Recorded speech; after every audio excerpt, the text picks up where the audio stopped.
And Nigeria is such a beautiful country. God Almighty has given us virtually everything.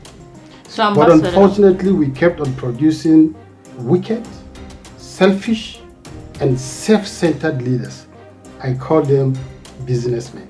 What has inspired you into this movement? And as a young person that truly believes in my country, we feel it is high time for us to come out and save Nigeria. Salvage Nigeria from our current state of mess. Because as it stands now, Nigeria is bleeding, Nigeria is sinking, Nigeria is disintegrating. And that has not been the prayers of our founding fathers. Unfortunately for our leaders, they have forgotten that there were people in the past that sacrificed their all in order to bring about what they call Nigeria. Nothing is working in Nigeria. Our leaders are compromised. The judiciary, zero.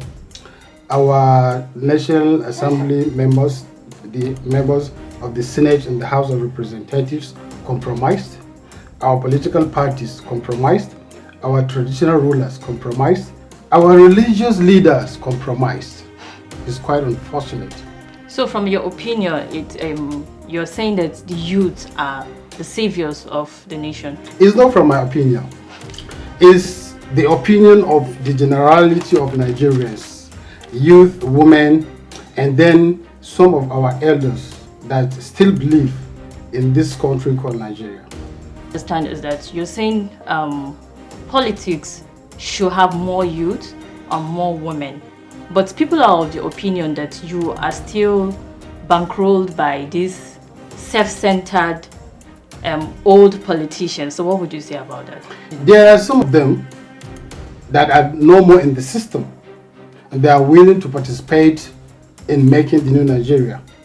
You see, immediately after the 2023 elections, youth from different political parties, from the ruling party, the APC, the PDP, Labour Party, APC, ABGA, NNPP, decided to come together in order to have a rethink and then change the mindset of Nigerian youth, then change the system.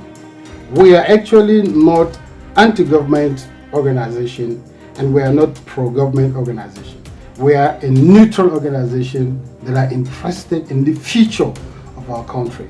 We are relating the failure of this country to the old self-centered politicians, like you said. What would you say about youth's political apathy? If they are not really interested in participating, are we meant to leave the position vacant? That is why we are out to change the mindset and then to awaken the Nigerian youth and women, to let them know that Nigeria is their country. We don't have any other place like Nigeria.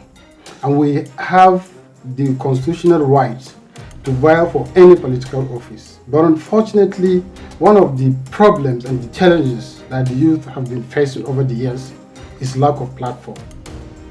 Because if any young person or a woman, for example, if you want to contest for any political office, they will sabotage it. Whether you are qualified, whether you have the experience, whether you have the exposure, whether you have the connection, whether you have the resources, they will frustrate you and then weaken you. Use all that so-called agents during primary elections, and then they deny you your constitutional rights. And that is why we say, okay, it is never too early for us to begin to think about getting a unique platform for youth and women to participate actively in politics and governance. And then we want to remind them that power and authority belongs to God Almighty. And only Him, God Almighty, can decide our future. Ambassador, do you realize your advocacy and your objective are against some powerful member of the society?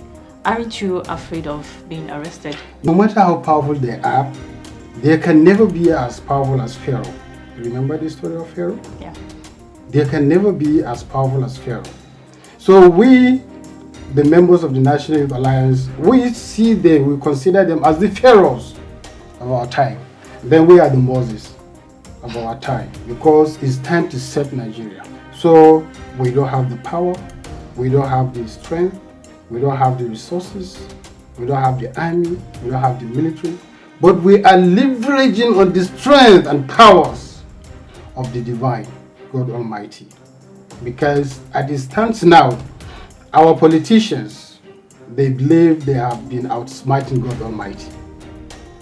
If you can meet Aswaji, His Excellency the President Aswaji Bola Ahmed Tinubu, if you can meet him one-on-one and say, Daddy, please, are you happy with the way people are dying of hunger? He will say no. But the system is not working. We are not against them as a person, but we are against the system. The system has not been favoring everybody. The system is not working. So why will we continue deceiving ourselves? It's time to speak up. So, Ambassador, we love Nigeria with passion. Okay. I will not allow these people to disintegrate this country. Nigeria needs a very healthy, strong, vibrant young man that can stand and say, yes, Nigeria must work. So, Ambassador, we have oh my goodness, we have everything that you can think of. Everything we have in this country. But we are always backward. The system needs to be corrected. What message, what signal are these our so-called leaders passing or sending to us as young people? He's still there on the throne and he's watching over us. People are dying of hunger. The insecurity is getting out of hand. So just like you said you've understood their games. Was it on that note that you left Atiku? What was the reason why you left his movement? Or are you still with him? I told you, I'm not, yeah, he will continue to be my father until I die. But politically, no. Let me tell you, Nigeria is beyond any individual, group of people, or any political party. Our loyalty is not to individuals. Our loyalty is not to any political party. Our loyalty is to the Federal Republic of Nigeria. Nigerians kept on praying for the likes of Nnamdi Azikiwe, Zik, Awolowo, Ahmadu Bello, because they did well. And today, even if you have 100 houses, for example, even if you have $10 billion in your account, let me tell you something. This 2027 is going to be a shocker. And the truth of the matter is that this money politics has to stop. Like we keep on advocating, right?